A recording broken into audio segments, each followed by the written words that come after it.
Oi, tudo bom? Deu certo? Deu certo? Agora vai. Já tá gravando? Eu já tô gravando. Simples assim, de forma despretensiosa. Já tá gravando já? Então tá valendo. Ora bolas. Então, boa tarde oficial pra você. Boa tarde oficial pra você também. Obrigado, Josiane. Eu sou Josiane Vieira, moro em Roraima, gosto demais de ler e escrever. E você é? Eu sou Eduardo Pera, psicólogo, psicanalista, e antes disso, pelo propósito de estarmos aqui, sou entusiasta com a poesia, né? Esse é o propósito chave da gente estar aqui conversando Pois é. sobre poesia. E a gente faz parte do mesmo grupo, do grupo Ato de Escrever, e a gente tem o costume de compartilhar nossas leituras, filmes e coisas que a gente participa ao mesmo tempo. E a gente tem esse costume de fazer a troca, o que eu vi, o que eu senti, o que me causou. E Eduardo teve essa brilhante ideia. Nós estamos lendo o mesmo livro, o livro do autor moçambicano Mia Couto, um livro de poesias maravilhosas. É a primeira vez que eu leio o autor e, por coincidência, também é a primeira vez que você lê esse autor, né, Eduardo? Sim. Na verdade, você que me apresentou ele, né? Conhece? Falei, putz, eu não conheço, não conheço. Aí você disse, né? Vou te presentear. Agradeci o presente, chegou para mim e fui ler.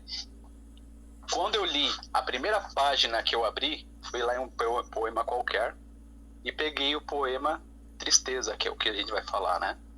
E aí, fazendo a primeira leitura, já me causou um estranhamento, um impacto, alguma coisa me prendeu nele ali.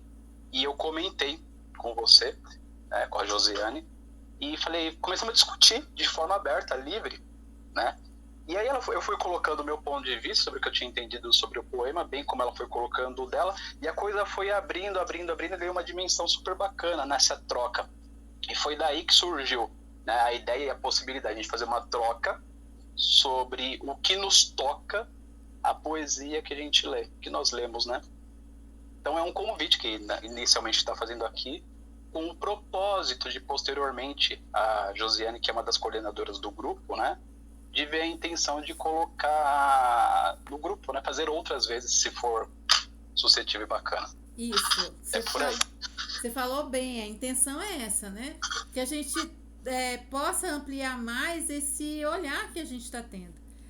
Que fique claro que a nossa intenção não é formular aqui uma tese em cima de uma poesia que nós nem somos capacitados para isso. O que a gente vai transcrever aqui através desse momento as impressões que o poema nos causou.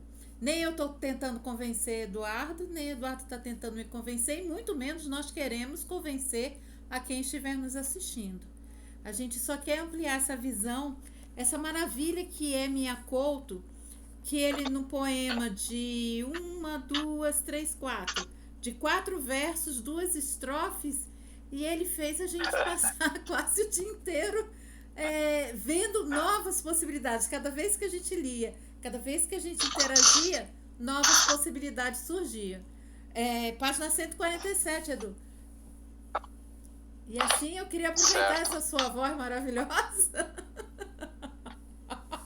Não, por favor, você que conhece bem, sabe fazer muito bem a leitura de poema, Tá, por então favor. vamos fazer assim. Mas a ideia é esta, né? A ideia é como fosse, a ideia é, por exemplo, uma provocação construtiva no âmbito da reflexão, do pensamento, livre, solto, né? Sem restrição, sem norma, sem verdades, simplesmente no âmbito da filosofia, quase como a filosofia, porque a filosofia é isso, né?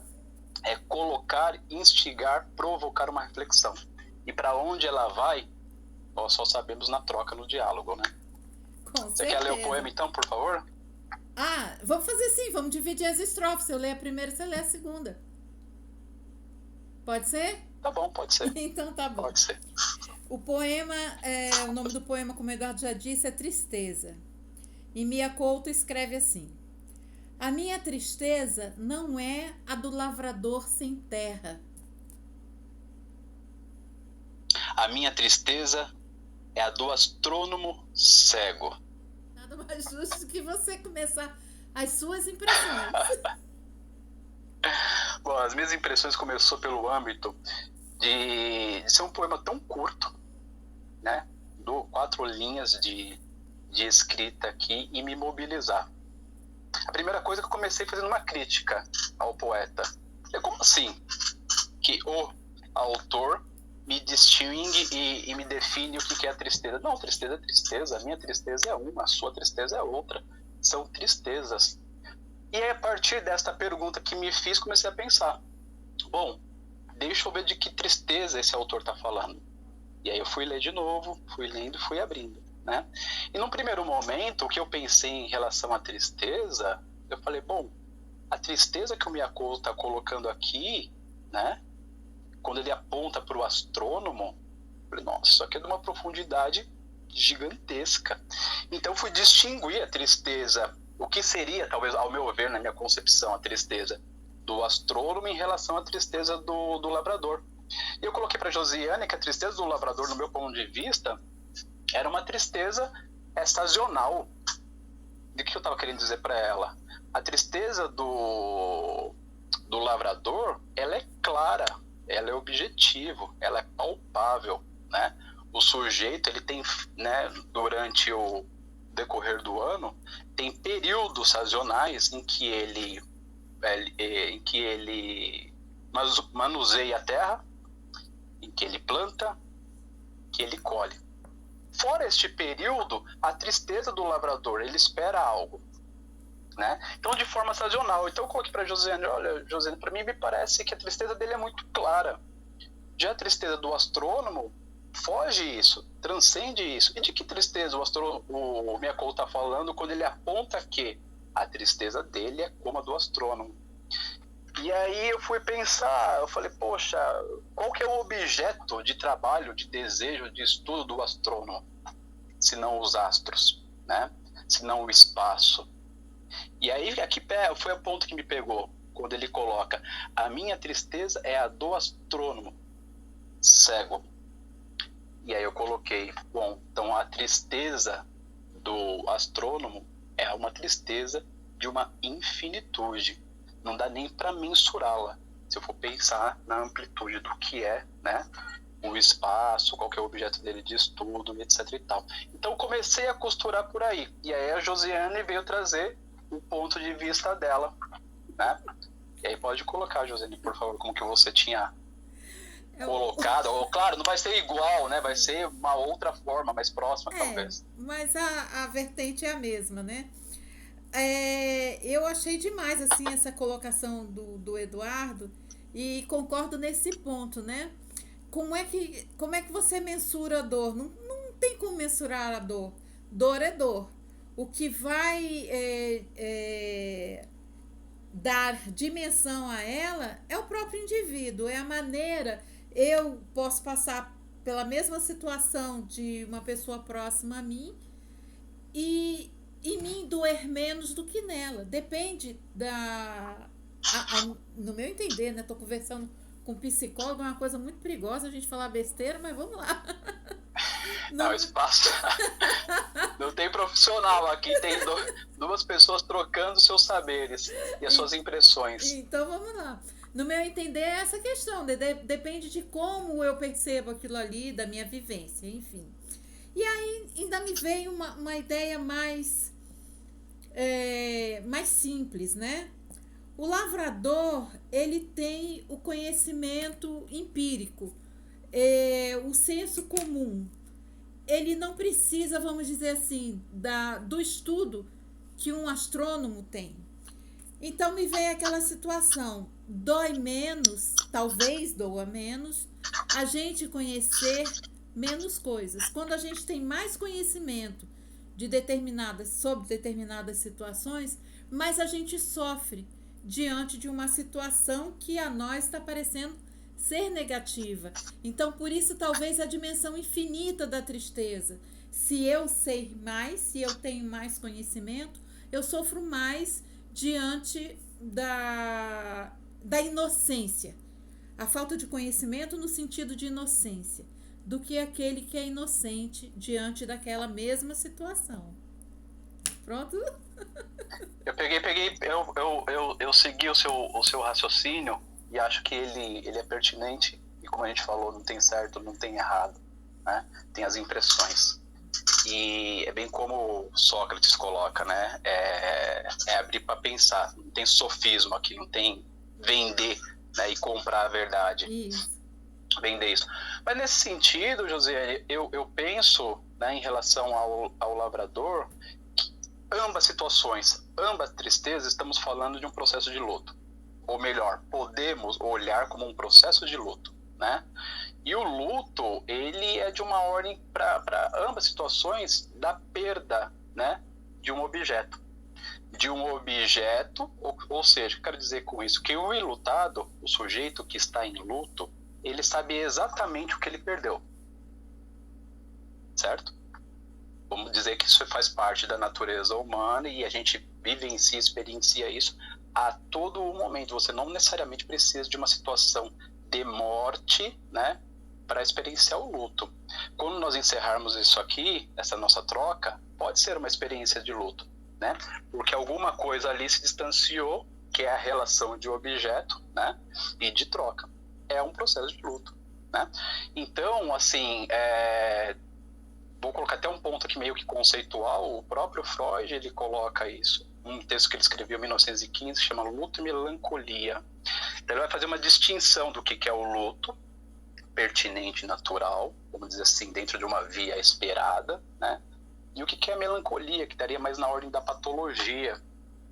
Então, para o Freud, ele dizia que a perda de um determinado objeto, ela está na ordem do consciente. Não tem inconsciente, não tem essa história de inconsciente, quando pensa-se no luto.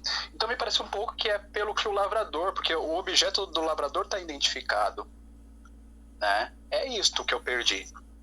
Né? Agora, o do astrônomo, não, porque assim, o objeto dele, como você falou, um é mais empírico e o outro é mais aberto. O ponto é que, né, me faz pensar na tristeza do astrônomo como um processo de luto que transcendeu, né, é que este objeto perdido eu não sei qual é. Certo? Em que sentido que eu estou falando isso? Tem um outro autor que chama Melanie Klein e ela vai se distinguir um pouquinho do Freud. Ela vai falar, peraí, não é só o objeto concreto que passa por um luto, mas aquilo que é simbólico também, né, desencadeia o luto, né? E também vai para uma via de uma melancolia. Então eu acho que passa por aqui. Tristeza. A minha tristeza não é do lavrador sem terra. A minha tristeza é a do astrônomo cego. Como diz o Heráclito, né, que o homem que atravessa o rio, quando ele volta, ele não é mais o mesmo, bem como as águas do rio também não são. Eu li, mas eu vou falar uma outra coisa que eu tinha pensado lá atrás em falar. Por que será que esta poesia nos prendeu? Essa é uma outra pergunta que eu fiz. Por que será que prendeu a mim em um determinado ponto? Por que será que ela prendeu a você em um determinado ponto? Né? Por que a gente começou a falar dela? Eu penso em algumas coisas. Né? A poesia, eu acho que ela é algo que ela movimenta e que ela entra em questões muito primitivas, nossa. Independente, né? Inconscientes nossas. Quando a gente lê uma poesia, um poema, ela vai direto por ali, por essas questões, né?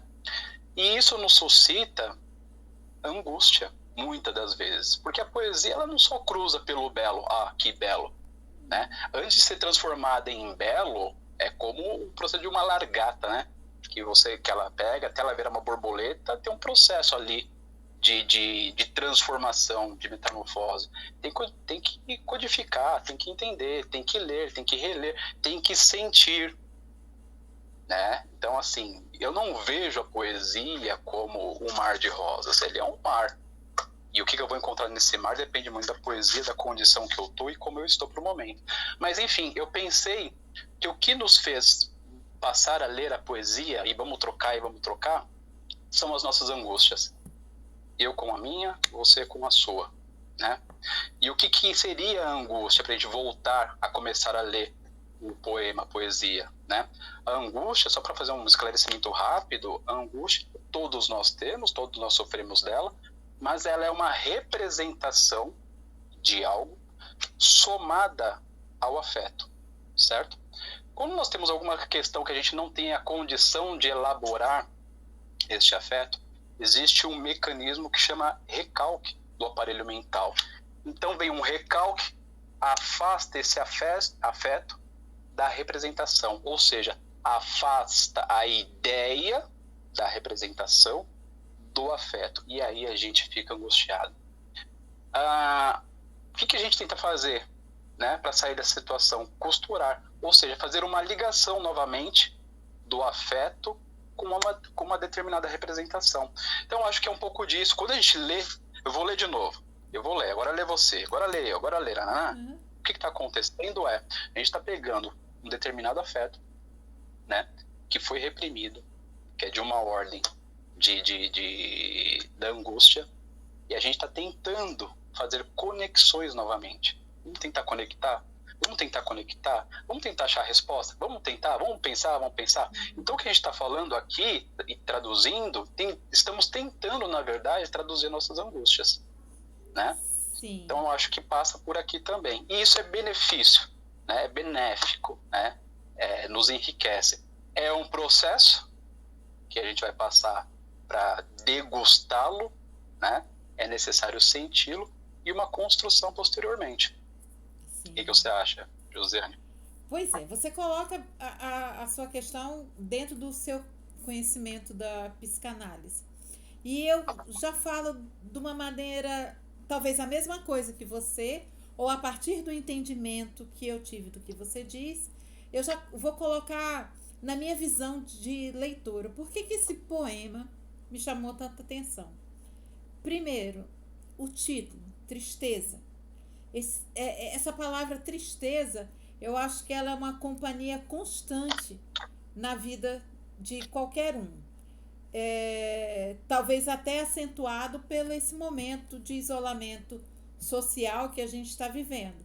Então, o título já me acendeu o olhar para ela, tristeza. E depois esse encanto, ela me causa um encantamento. Várias poesias, outras nesse livro, que aliás a gente esqueceu de dizer qual é o livro, é esse livro aqui, olha, Mia Couto, Poemas Escolhidos. Ele faz uma série de... ele coleta poesias de outros livros dele e coloca nessa única obra. Então, dentre tantos outros, Mia Couto, ele é de poucas palavras, mas ele também tem poemas maiores. Esse talvez seja o menorzinho, mas de uma intensidade muito grande.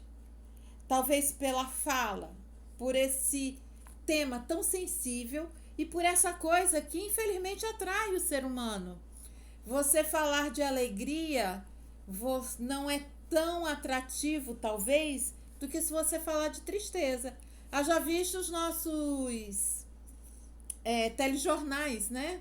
Você é bombardeado só com notícia ruim. Aí lá no meio do caminho aparece 2, 3 coisas alegrezinhas. Alguém que fez algo de bom por alguém que teve uma situação de vitória perante alguma coisa. Mas 80% ou 90% é só coisa ruim. E a gente está lá de olho vidrado, né? Então, infelizmente, o ser humano, não vou generalizar, mas eu acho que grande parte de nós temos essa coisa, o que a gente se comove no sentido de ter emoções muito mais com o que é triste do que com o que é alegre. Talvez dentro da gente a gente também guarde mais momentos de tristezas que a gente chega a revivenciar, tipo assim, eu tive uma separação, aí ouço uma música, me derrame lágrimas, do que algo que me trouxe alegria, para eu buscar dentro de mim, isso é um talvez, tá? eu buscar dentro de mim momentos alegres, eu tenho que suar, eu tenho que fazer força. Quando que a tristeza, até um comercial de margarina mais voltado para a sensibilidade, pode me provocar lágrimas. Então, não sei se eu consegui chegar onde eu queria. Acho que você conseguiu sim, porque assim, quando você fala de momentos de tristeza e que nos toque, nos sensibiliza, você está falando, né? Você está colocando possibilidades do cotidiano, mas o nosso primeiro registro de marca minêmica para nos constituir é um momento de caos, que é o momento do nascimento. Esse é o primeiro registro.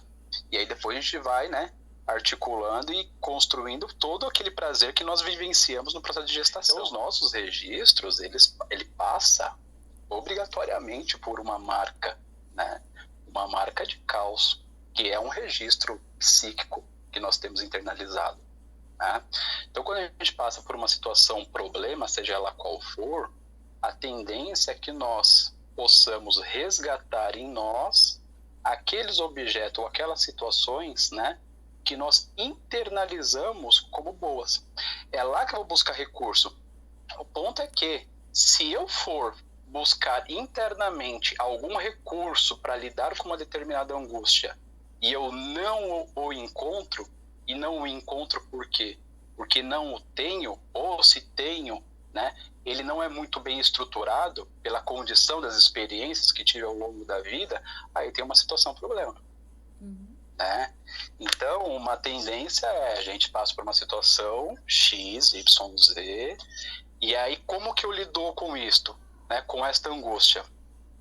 Quando eu fico comigo, por exemplo, aqui pego um livro para ler, né? É estes registros que eu estou indo buscar. Né? É esses registros do meu eu, do meu ego, do meu self, do meu ser, chama como quiser, né?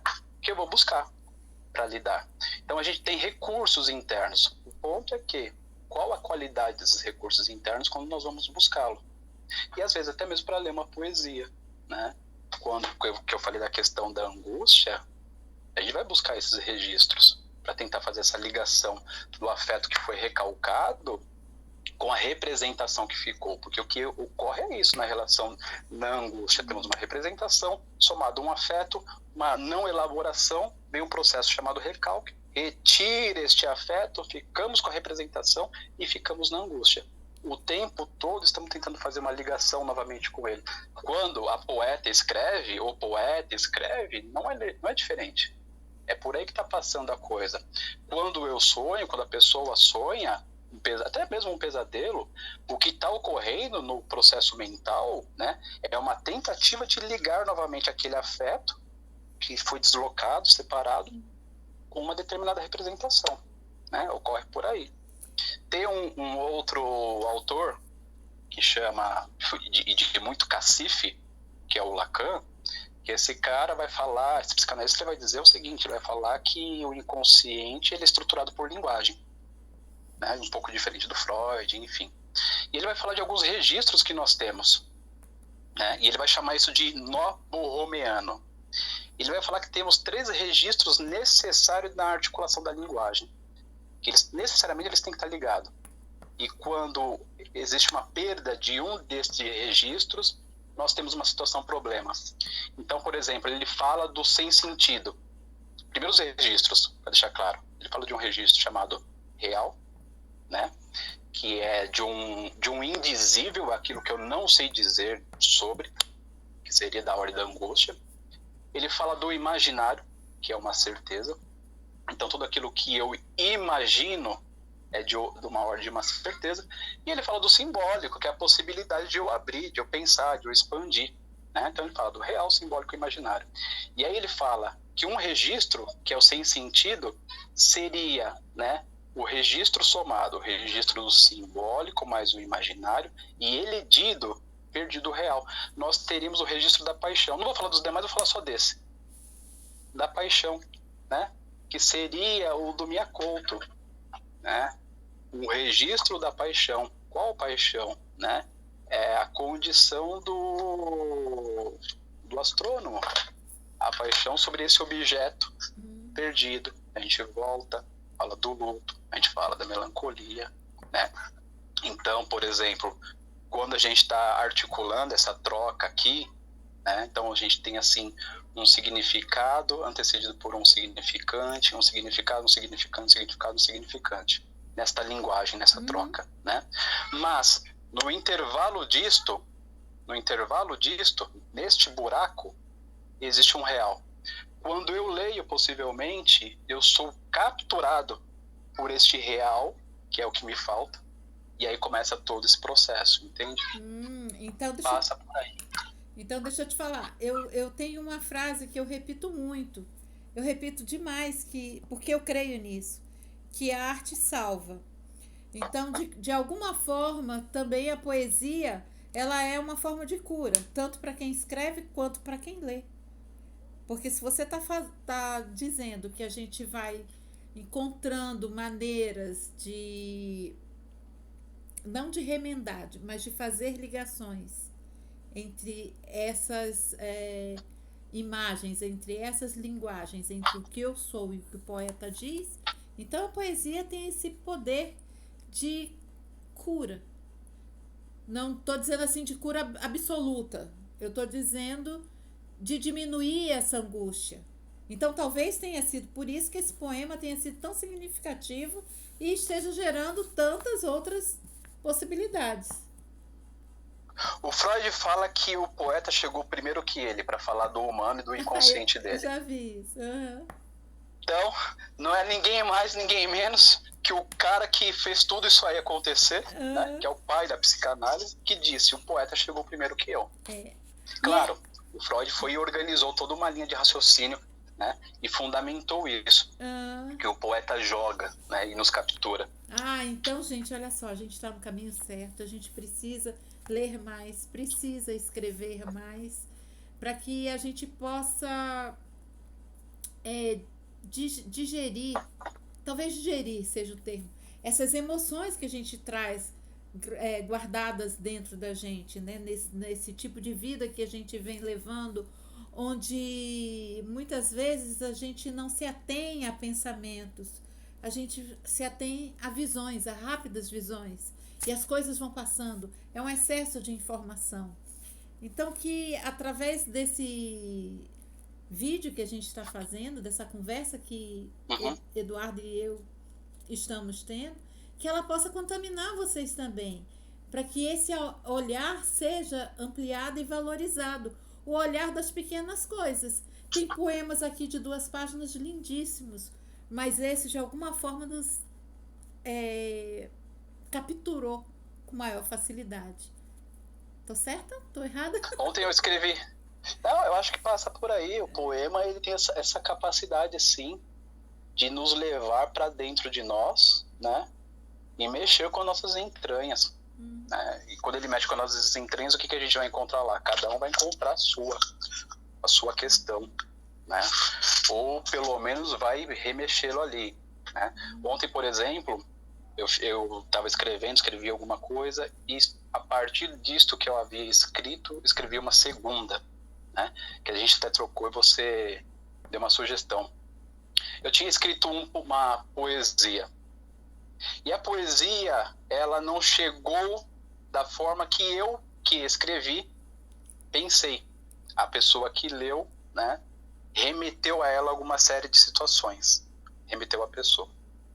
E eu comecei a pensar, falei, caramba, né, tipo, entra no ponto que a gente falou. Então, por isso que a poesia do Miyakoto, para mim, pegou num ponto, para você pegou num outro ponto, porque é isso. Não tem como a gente pegar a obra do autor e falar assim, é isto. Quem fala é isto, até os caras que estudam muito, é de uma certa prepotência. Para você saber, você tem que dizer assim, o que você quis escrever quando escreveu tal coisa. Para essa conversa, a gente eu tem quis que chamar escrever o isso.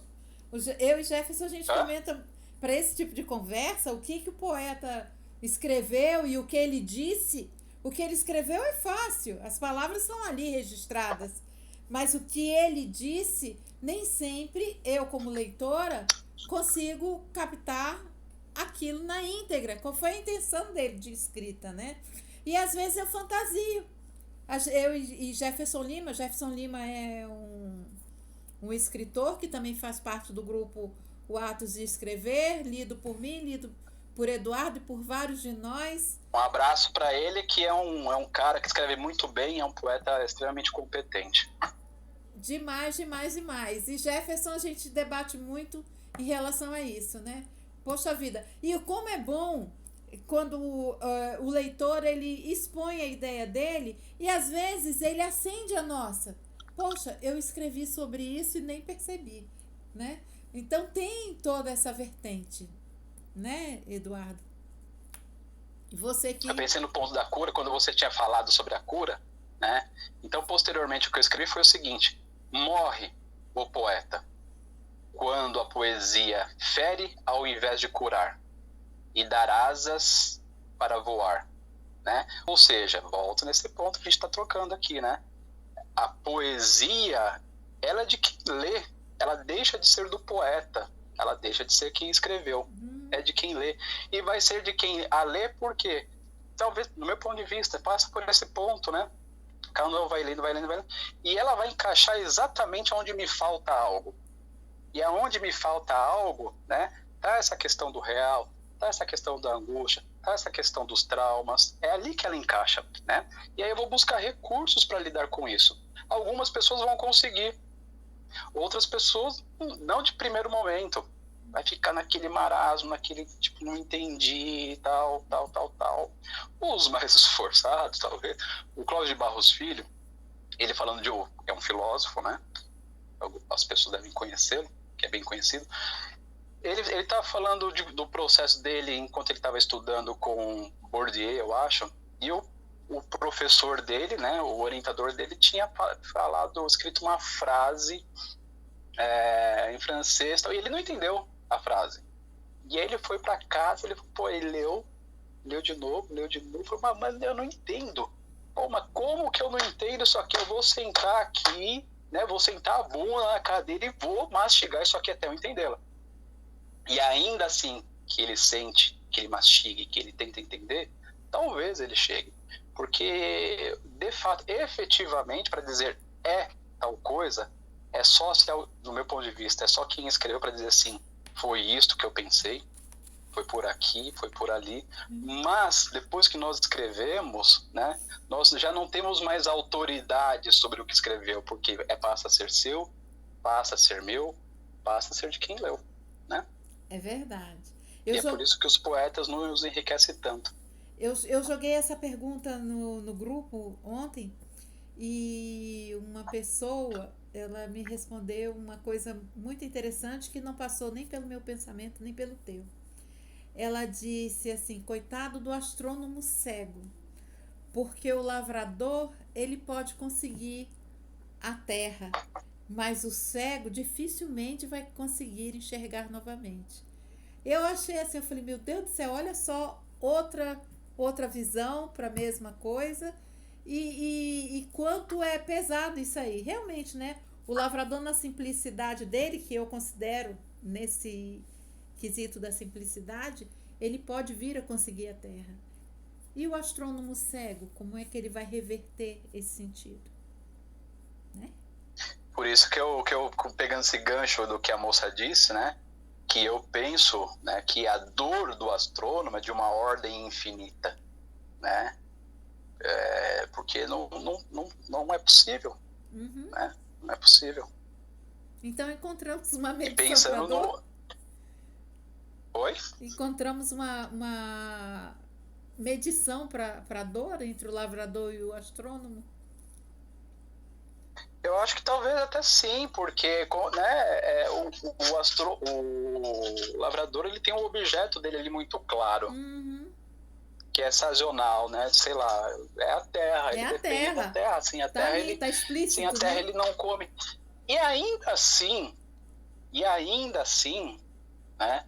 Ele depende, não depende apenas dele, que ele depende dos fenômenos naturais, né? Ele precisa do sol, ele precisa da chuva, ele precisa da estação. Como né? nós não dependemos só da gente, né? Como nós não dependemos só da gente, né? A gente é o que é na medida em que a gente troca com o outro e se posiciona em relação a ele. Geralmente, tipo assim, né? É o outro que diz quem somos, né? Quem é você?